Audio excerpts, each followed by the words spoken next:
കുസാറ്റിൽ SFIയുടെ മഹാകാവ്യമാണ് ഉണ്ടായിരിക്കുന്നത്.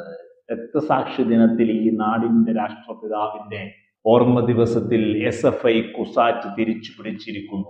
ഒരു ഇല നുള്ളി നിങ്ങൾ എടുത്തപ്പോ നിങ്ങൾ കാണാതെ പോയത് വേര് പടർന്നു കിടക്കുന്ന ചെങ്കോട്ടയിലെ മണ്ണാണ് എന്ന് SFI ഇങ്ങനെ കുറിക്കുമ്പോ സതീശന്റെ നെഞ്ചിലേക്കുള്ള ഒരൊത്ത വെടിയായി മാറുകയാണ് കുസാറ്റിൽ SFI നേടിയെടുത്ത വിജയം എന്നുള്ളതാണ്. നോക്കൂ നിങ്ങൾ, കാലിക്കറ്റ് സർവകലാശാല മാറ്റി നിർത്തിയാൽ കേരളത്തിലെ മുഴുവൻ സർവകലാശാലകളിലും SFI ആണ് കുട്ടികൾ, വിദ്യാർത്ഥികൾ നെഞ്ചോട് ചേർത്ത് വെക്കുന്നത്.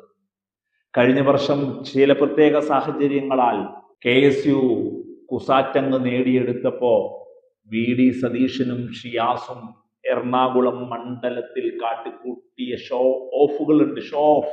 ഇപ്പോ SFI ജയിക്കുമ്പോൾ ഒരു മാധ്യമങ്ങൾക്കും അതൊരു വാർത്തയല്ലാതാകുന്നു എന്നുള്ളതാണ്. KSU ജയിക്കുമ്പോൾ അത് ഇന്ത്യയിലെ തന്നെ വലിയ വാർത്തയായി കൊണ്ടുവരാനാണ് പ്രാദേശിക മാധ്യമങ്ങൾ അടക്കം മുഖ്യധാരാ മാധ്യമങ്ങളെല്ലാം ശ്രമിക്കുന്നത്. SFI കുസാറ്റ് തിരിച്ചു പിടിച്ചതോടുകൂടി കേരളത്തിൽ വിദ്യാർത്ഥി പ്രസ്ഥാനങ്ങൾ എവിടെയെല്ലാം ശക്തമായി സർവകലാശാലകളിലുണ്ടോ അവിടെ മുഴുവനും ഇടത് ചെങ്കോട്ടകളായി മാറുന്നു എന്നുള്ളതാണ്. ഈ നാടിനെ കേൾക്കുന്നവർ, രാഷ്ട്രീയത്തെക്കുറിച്ച് ചിന്തിക്കുന്നവർ, നാളെയുടെ വാഗ്ദാനങ്ങളായി മാറേണ്ട വിദ്യാർത്ഥികൾ ഇടതിനൊപ്പം SFIയുടെ ആശയത്തിനൊപ്പം നിൽക്കുന്നു എന്ന് പറയുന്നത് തന്നെ വരാനിരിക്കുന്ന വലിയ തീരുമാനങ്ങളുടെ ഒരു കയ്യൊപ്പായി നമുക്ക് വായിച്ചെടുക്കേണ്ടി വരും.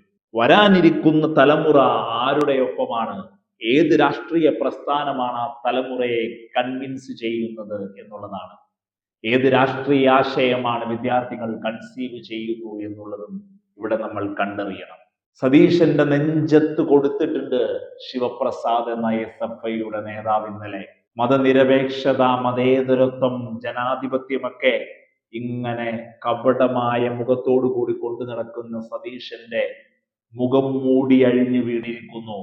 രക്തസാക്ഷി ദിനത്തിൽ ഈ നാടിൽ ഏറ്റവും കൂടുതൽ മതേതരത്വത്തിന് വേണ്ടി വാദിച്ച മഹാത്മജിയുടെ രക്തസാക്ഷി ദിനത്തിൽ SFI മതേതരത്വം മുറുകെ പിടിക്കുന്ന, വർഗീയ പ്രസ്ഥാനങ്ങളോട് സന്ധിയില്ലാ സമരം നടത്തുന്ന SFI തിരിച്ചു പിടിച്ചിരിക്കുന്നു കുസാറ്റിന്റെ മണ്ണ് എന്നുകൂടി ശിവപ്രസാദ് പറഞ്ഞു വെക്കുകയാണ്.